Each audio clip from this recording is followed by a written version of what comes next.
Good morning friends. तो आज हम लोग अप्लाइड मैकेनिक्स का सेकेंड लेक्चर शुरू करने के लिए आए हुए हैं। यहाँ पर सेकेंड लेक्चर शुरू करते हैं आज। सेकेंड लेक्चर शुरू करने से पहले मैं आपको कुछ जरूरी इन्फॉर्मेशन दे दूं कि हमारे प्रधानमंत्री जी ने 21 दिन का लॉकडाउन किया हुआ है कोरोना वायरस के चलते। तो इस पर आप सभी लोग गंभीर रूप से इसका पालन करें, गंभीर तरीके से इसको लें इस घोषणा को, क्योंकि कोरोना वायरस बहुत ही ज़्यादा गंभीर बीमारी के रूप में अब हमारे देश में फैल चुकी है। तो इसका एक ही तरीका है कि आप अपने घर पर रहें और सुरक्षित रहें। ठीक है, बाकी मैं आपको ये कॉलेज जब खुलेगा तब खुलेगा, लेकिन अभी आपके लिए यही एक सफिशिएंट एक अच्छा आइडिया है कि आप अपनी पढ़ाई को कंटिन्यू करते हुए आप अपने आपको सुरक्षित रखें। ओके दोस्तों, तो चलिए आज हम लोग पढ़ते हैं सेकंड चैप्टर। सेकंड चैप्टर काफी बड़ा चैप्टर है, आप लोगों को भी पता है। तो इसमें कई सारे टॉपिक्स हैं, तो सारे टॉपिक को एक साथ कलेक्ट नहीं किया जा सकता, एक साथ हम लोग नहीं ले सकते। मतलब थोड़ा थोड़ा टॉपिक करके इसको 2 या 3 लेक्चर में मैं आपको कंप्लीट कराने की कोशिश करूंगा। तो जैसे आज है बल निकाय, बल विश्लेषण का पहला टॉपिक क्या था, बल निकाय। दूसरा है किसी बिंदु पर कार्यरत 2 बलों का परिणामी तथा दिशा ज्ञात करना, इसी को ही हम लोग कहते हैं समांतर चतुर्भुज का नियम। दोनों एक ही बात है, किसी बिंदु पर कार्यरत 2 बलों का परिणामी तथा दिशा ज्ञात करना या समांतर चतुर्भुज का नियम प्रतिपादित करना, ये दोनों एक ही नियम है, लॉ ऑफ पैरेललोग्राम। क्लियर। और तीसरा टॉपिक है बलों के त्रिभुज का नियम एवं विलोम, law of triangle and opposite. Clear. तो आज इन तीनों टॉपिक को हम लोग कोशिश करेंगे कि ये इस आपके वीडियो में कवर हो जाए। तो शुरुआत करते हैं हम लोग पहले टॉपिक से, बल निकाय। क्लियर।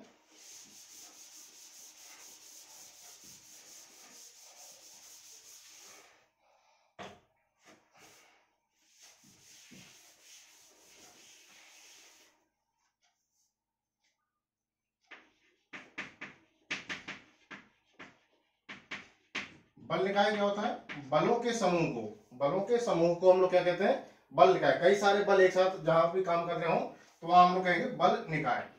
बल निकाय जो है वो 2 प्रकार का होता है, एक होता है समतलीय और होता है असमतलीय।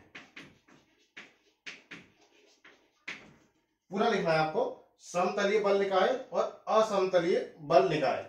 बल निकाय 2 प्रकार के होते हैं, समतलीय बल निकाय और असमतलीय बल निकाय। तो जैसा इनका नाम है वैसा ही इनका काम है। तो समतलीय यानी कि एक ही तल पर कार्य करने वाले बलों के समूह को समतलीय बल निकाय कहते हैं। एक ही तल पर कार्य करने वाले बलों के समूह को समतलीय बल निकाय कहते हैं। The force lie on the same plane is called coplanar forces. हाँ, कुछ बच्चों की डिमांड आई थी कि सर थोड़ा सा इंग्लिश में ही बता दें, तो इसको कहते हैं coplanar and non coplanar. Coplanar यानी समतलीय, नॉन कोप्लेनर यानी कि असमतलीय। The force lie on the different plane, the force lie on different plane is called non coplanar forces, यानी कि असमतलीय। वे बल निकाय जो अलग अलग तलों पर कार्य करते हैं असमतलीय बल निकाय कहलाते हैं। क्लियर। ये तीनों ही 3 पार्ट में डिवाइड किए गए हैं, ये दोनों ही 3 पार्ट में डिवाइड किए गए हैं, संगामी, असंगामी तथा समांतर। संगामी, असंगामी और समांतर। तो सबसे पहले मैं समतलीय ले लेता हूं, बाद में असमतलीय ले रहा हूं। पहले समतलीय का ही देखते हैं, इसको रफ कर दे रहा हूं।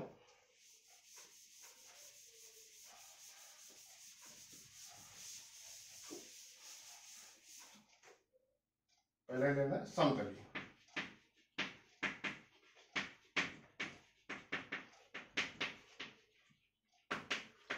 समतलीय बल निकाय, कोप्लेनर फोर्सेस।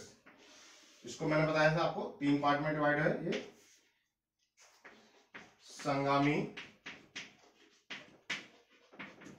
असंगामी और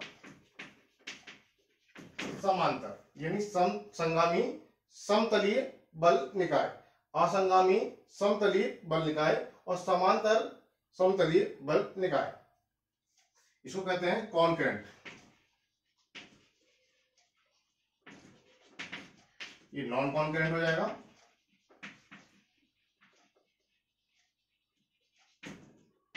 और ये पैरेलल। तो concurrent forces, non concurrent forces and parallel forces. संगामी का मतलब क्या होता है? सबसे पहले ये समतलीय है, समतलीय संगामी बल लिखा है, तो ये एक ही तल पर कार्य करता है और जिसकी क्रिया बिंदु एक ही बिंदु से होकर गुजरती हो अथवा गुजरती हुई प्रतीत होती हो। ध्यान दीजिए जरा, संगामी क्या होगा? वे बल निकाय जो एक ही तल पर कार्य करते हो, क्योंकि ये समतलीय है, वे बल निकाय जो एक ही तल पर कार्य करते हो और उनकी क्रिया रेखा एक ही बिंदु से होकर गुजरती हो अथवा गुजरती हुई प्रतीत होती हो। गुजरती हुई प्रतीत कैसे होगी? फॉर एग्जाम्पल ये अलग अलग हैं, एक ही तल पर नहीं गुजर रहे हैं, ऐसे हैं, लेकिन उनकी अगर क्रिया रेखा को बढ़ाया जाए आगे की तरफ तो कहीं ना कहीं मैच कर रहे होंगे, ऐसे। तो वे बल निकाय जो उनकी क्रिया रेखा एक ही बिंदु से होकर गुजरती हो अथवा गुजरती हुई प्रतीत होती हो, संगामी बल निकाय कहलाएंगे। क्लियर? संगामी बल निकाय कौन कहलाएंगे? वे बल जो एक ही बिंदु से होकर गुजरते हो अथवा गुजरते हुए प्रतीत होते हो। दूसरा है असंगामी। तो असंगामी क्या होगा? जो गुजरते हुए प्रतीत ना होते हो या ना गुजरते हो। तो वे बल निकाय जो एक ही तल पर कार्य करते हो लेकिन उनकी क्रिया रेखा एक ही बिंदु से होकर ना गुजरती हो ना ही गुजरती हुई प्रतीत होती हो, वे समतलीय असंगामी बल निकाय कहलाएंगे। समांतर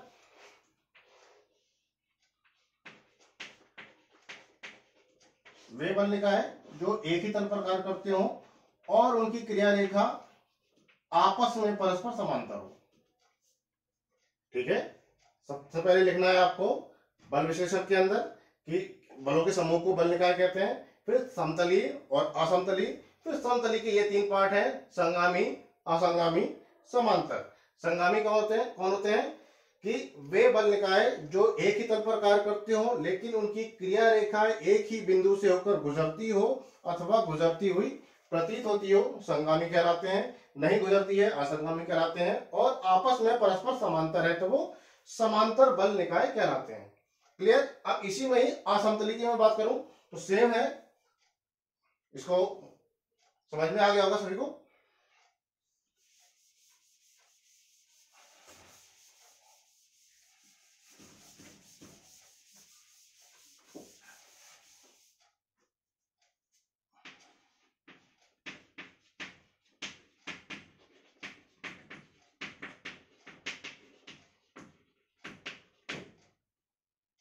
असमतलीय, कोप्लेनर, नॉन कोप्लेनर।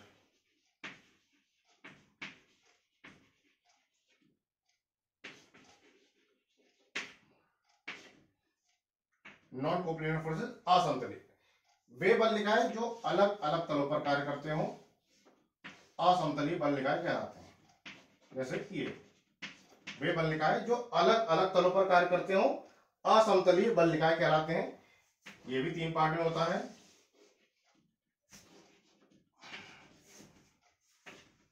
संगामी, असंगामी और समांतर। ठीक है, असमतलीय संगामी बल निकाय, असमतलीय असंगामी और असमतलीय समांतर। संगामी का आपको परिभाषा पता है कि जिनकी क्रिया रेखा एक ही बिंदु से गुजरती हो। इसमें क्या ऐड हो गया? केवल और केवल असमतलीय ऐड हो गया है। असमतलीय कैसे करेंगे? ये हो गया असमतलीय, क्रिया रेखा एक ही बिंदु से होकर गुजरती हो अथवा गुजरती हुई प्रतीत होती हो। ये बन गया कौन सा? असमतलीय संगामी बल निकाय। दूसरा है वे बल निकाय जो अलग अलग तलों पर कार्य करते हो और उनकी क्रिया रेखा एक ही बिंदु से होकर ना गुजरती हो। और तीसरा है समांतर। तो वे बल निकाय जो एक ही अलग अलग तलों पर कार्य करते हो परंतु उनकी क्रिया रेखा आपस में परस्पर समांतर हो। तो ये जो क्वेश्चन है पूरे 5 नंबर का आता है। तो तो 5 नंबर के क्वेश्चन में आपको सबसे पहले ये जो डायग्राम बनाएंगे ये परिभाषा के साथ आपको बनाने हैं, ना कि आपको ऐसे ब्लॉक डायग्राम बनाना। ये केवल समझाने के लिए किया गया है। जब आप परिभाषा लिखेंगे असंतुलित संगामी की तब ये फिगर बनाना है, जब आप इसकी परिभाषा लिखेंगे तब ये फिगर बनाना है, तो जब आप इसकी परिभाषा लिखेंगे तब आपको ये फिगर ड्रॉ करना है।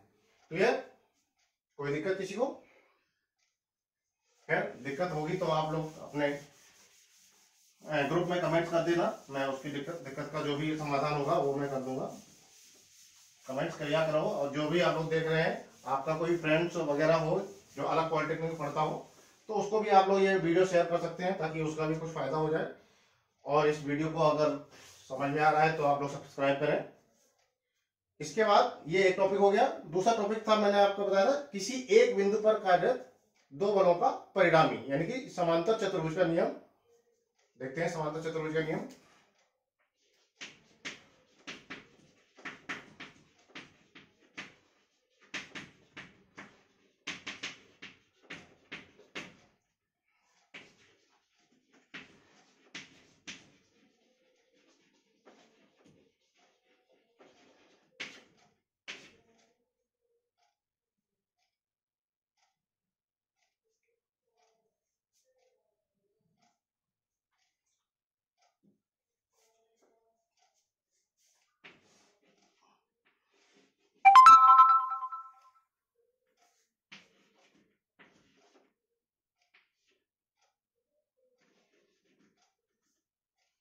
किसी बिंदु पर कार्यरत कोई भी दो बल है, किसी भी बिंदु पर कार्यरत दो बल,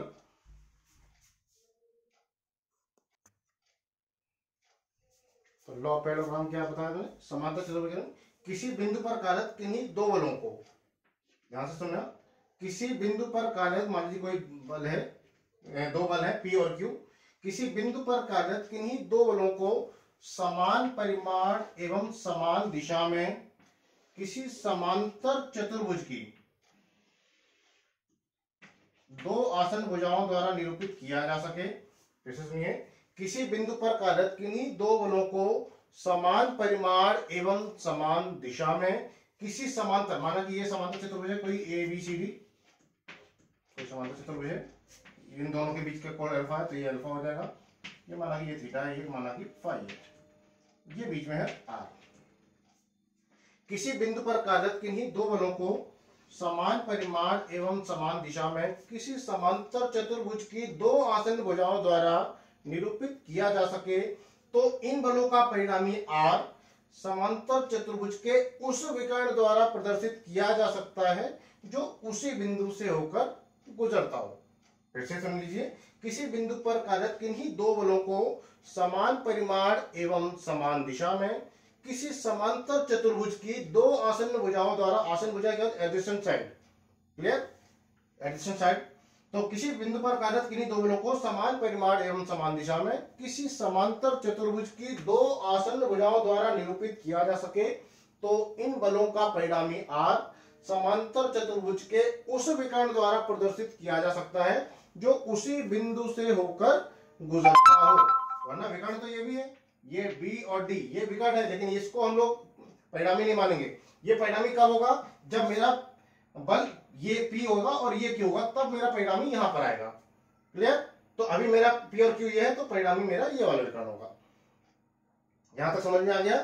तो आपको लॉ पैरेललोग्राम समझिए, किसी बिंदु पर कार्यरत किन्हीं दो बलों को समान परिमाण एवं समान दिशा में किसी समांतर चतुर्भुज की दो आसन्न भुजाओं द्वारा निरूपित किया जा सके तो इन बलों का परिणामी जो होगा, परिणामी कि समांतर चतुर्भुज के उस विकर्ण द्वारा प्रदर्शित किया जा सकता है जो उसी बिंदु से होकर गुजरता हो।